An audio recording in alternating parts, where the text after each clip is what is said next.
हम लोग जब यहां पर मान्यवर इस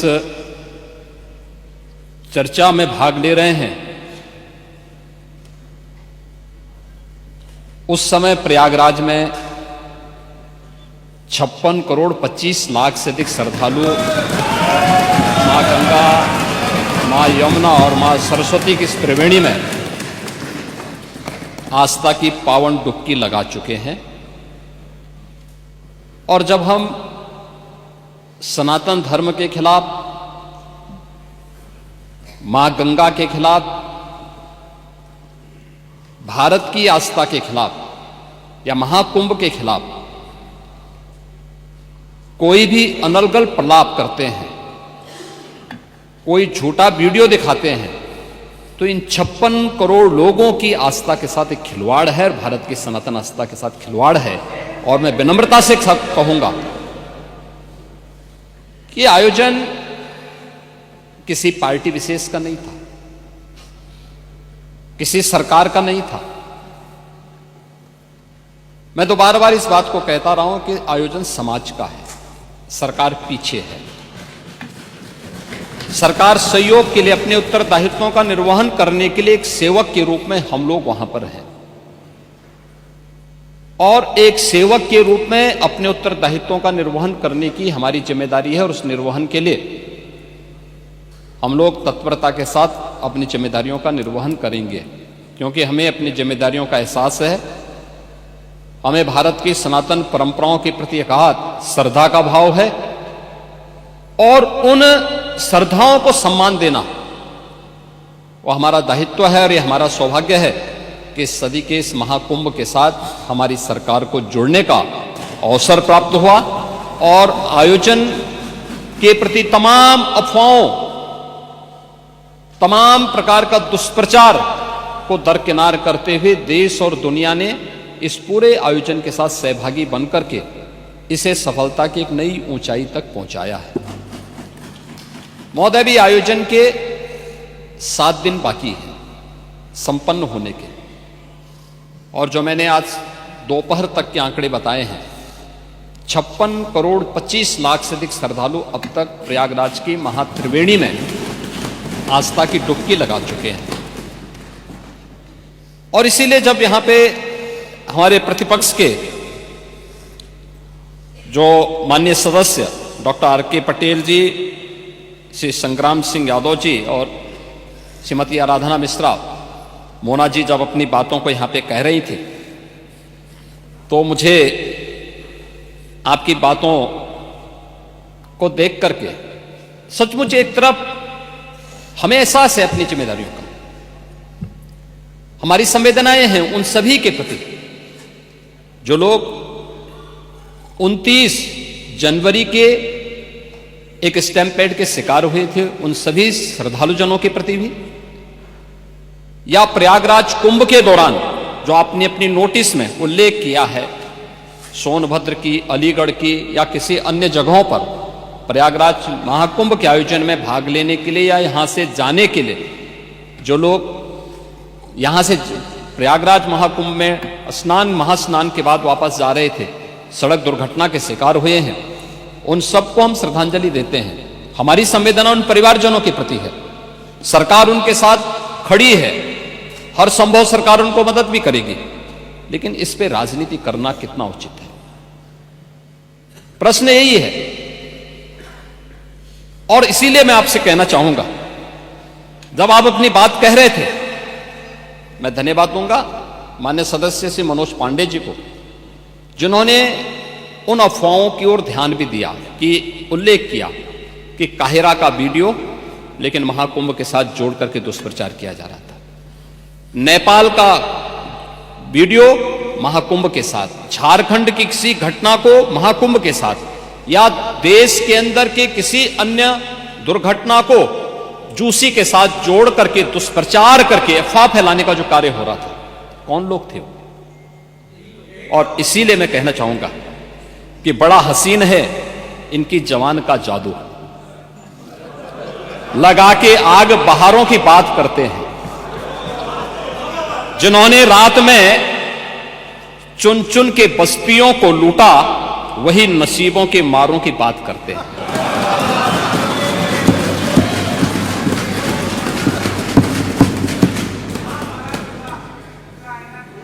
महोदय, ये उर्दू नहीं है, ये सब हिंदी है। आपको मैं बताना चाहता हूं, आपको मैं एक और बात बताना चाहता हूं जो अभी नेता प्रतिपक्ष कह रहे थे। जब उत्तर प्रदेश की स्थानीय बोलियों को इस सदन में महत्व मिला तो उनके द्वारा कहा जा रहा था, उन्होंने विरोध किया था। ठीक उनकी सोच है, ये समाजवादी संस्कार भी है कि हर अच्छे कार्य का विरोध करना है, हर अच्छे कार्य का विरोध करना है। तो उन्होंने कहा कि हिंदी इस सदन की भाषा है, तो हिंदी को तो हटाया नहीं।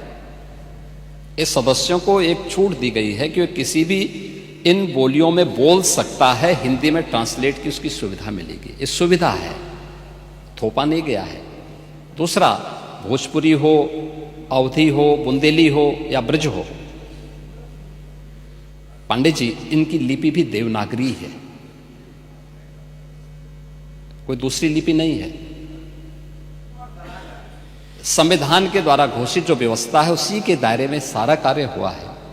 आप जैसे उम्रदराज व्यक्ति को तो इसका स्वागत करना चाहिए, इसका स्वागत करना चाहिए।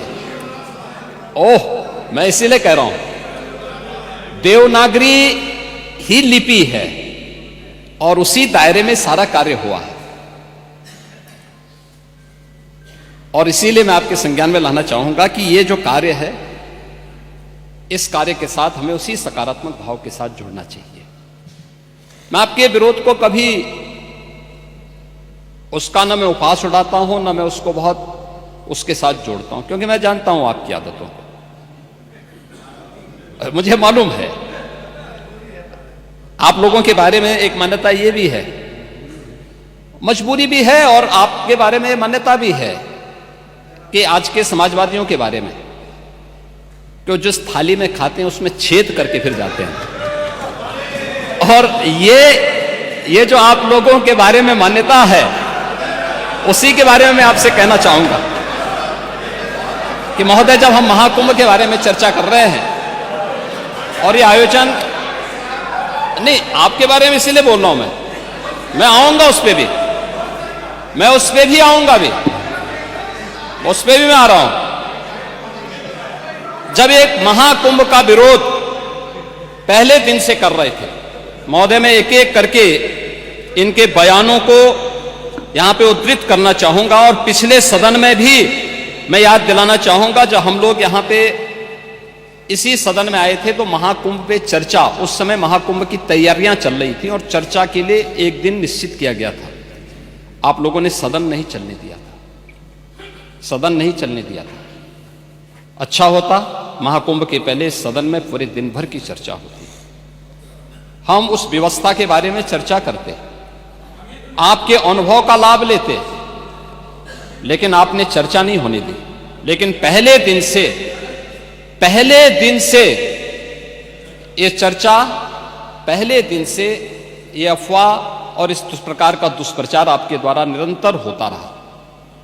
आप याद करिए, समाजवादी पार्टी के राष्ट्रीय अध्यक्ष ने महाकुंभ आयोजन के पहले इस बारे में कहना शुरू किया कि साहब, इतना पैसा और इतना विस्तार देने की आवश्यकता क्या है। उनका बयान कि हमारी सरकार से अपील है कि बहुत सारे बुजुर्ग जो 65 साल से ऊपर और 70 साल से ऊपर के लोग हैं, स्नान नहीं कर पाए। उसके बाद फिर उनके बयान आए, जब शुरू हो गया।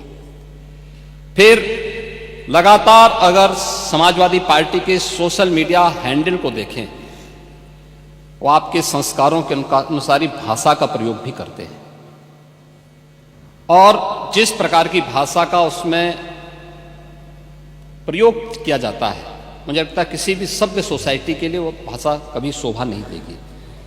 आप लोगों के अपने संस्कार हो सकते हैं, आप लोगों का अपना व्यवहार हो सकता है, लेकिन कोई सभ्य समाज और कोई सभ्य व्यवस्था सोसाइटी उसको कभी मान्यता नहीं दे सकती है। लेकिन उसके माध्यम से लगातार दुष्प्रचार किया गया। यही नहीं, यह भी मांग हुई।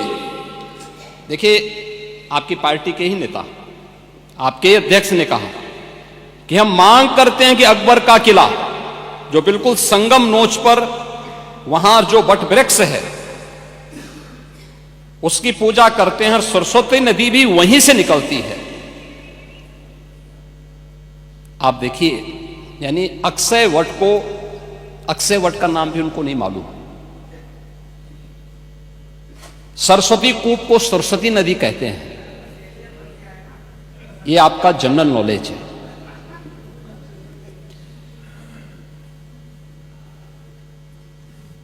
इन्होंने क्या कहा, महाकुंभ कोई शब्द नहीं, क्योंकि महाआयोजन के लिए बहुत सारा पैसा निकालना था, पैसे की बर्बादी करनी थी, इसलिए नाम भी इन्होंने महाआयोजन दिया।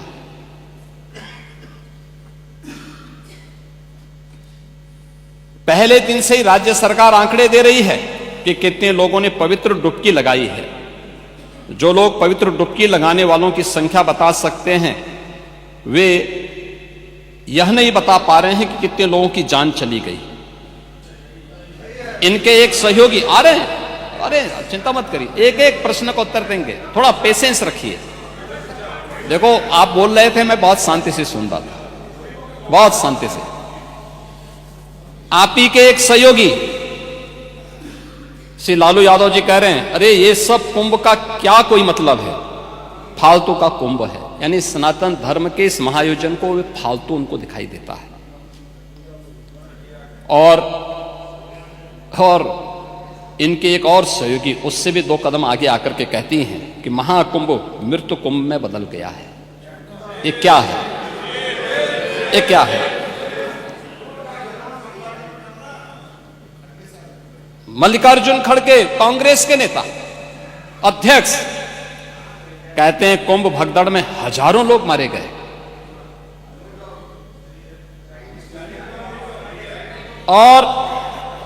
और जया बच्चन क्या कहती हैं? ये समाजवादी पार्टी की नेत्री हैं। इस देश ने अभी सबसे बड़ा मुद्दा महाकुंभ भगदड़ की घटना है। उन मृतकों की सही संख्या बतानी चाहिए और जनता को सफाई देनी चाहिए। उन्होंने आगे क्या बात कही? उन्होंने कहा व्यवस्थाएं आम आदमी के लिए नहीं बल्कि वीआईपी के लिए थी। शवों को गंगा में बहा दिया गया, इससे पानी प्रदूषित हुआ है। यही पानी लोगों तक पहुंच रहा है। और ये इस प्रकार के गैर जिम्मेदाराना बयान समाजवादी पार्टी, कांग्रेस, आरजेडी और टीएमसी के नेताओं के द्वारा सनातन धर्म के जुड़े हुए सबसे बड़े आयोजन के प्रति दिए गए। महोदय, मैं ये जानना चाहता हूं कि क्या सनातन धर्म का अनुयायी बनना या सनातन धर्म के किसी आयोजन को भव्यता के साथ करना क्या कोई अपराध है? उस आयोजन को उन सीमाओं के साथ, उस आस्था को सम्मान देकर के आगे बढ़ाना क्या कोई अपराध है? और अगर अपराध है तो हमारी सरकार इस अपराध को कर रही है और आगे भी करेगी। क्योंकि हम लोग ये मानते हैं सनातन धर्म इस देश का राष्ट्रीय धर्म है। सनातन धर्म की सुरक्षा में ही भारत के अंदर पल रहे हर मत और मजहब की सुरक्षा भी है और उनका सम्मान भी है और उनका गौरव भी है। और सनातन धर्म की सुरक्षा विश्व मानवता की सुरक्षा की गारंटी भी है। और उसके इतने बड़े आयोजन के साथ भेदभाव तो किसी के साथ नहीं हुआ, किसी के साथ नहीं हुआ। प्रयागराज महाकुंभ में क्रिकेटर मोहम्मद शमी ने भी स्नान किया। मुझे याद है, हर जाति मत और मजहब के लोग अगर आए हैं श्रद्धा भाव के साथ तो उन्होंने आस्था की पवित्र डुबकी भी लगाई। हां, अगर कोई चिढ़ाने के लिए आया है तो वहां पर उनको वैसे दुत्कार करके भगा भी दिया गया, और यह होना भी चाहिए था।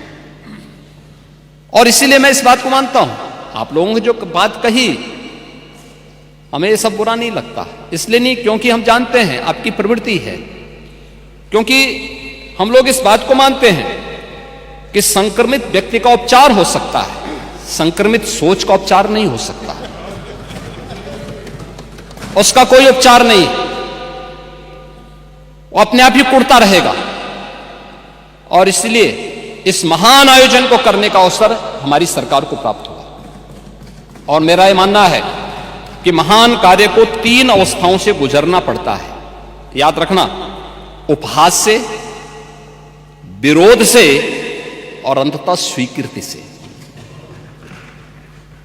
और स्वीकृति का इससे बड़ा प्रमाण क्या हो सकता है कि समाजवादी पार्टी के राष्ट्रीय अध्यक्ष भी जो शुरू से विरोध कर रहे थे, अंततः चुपचाप जाकर के डुबकी लगाए। नेता प्रतिपक्ष भी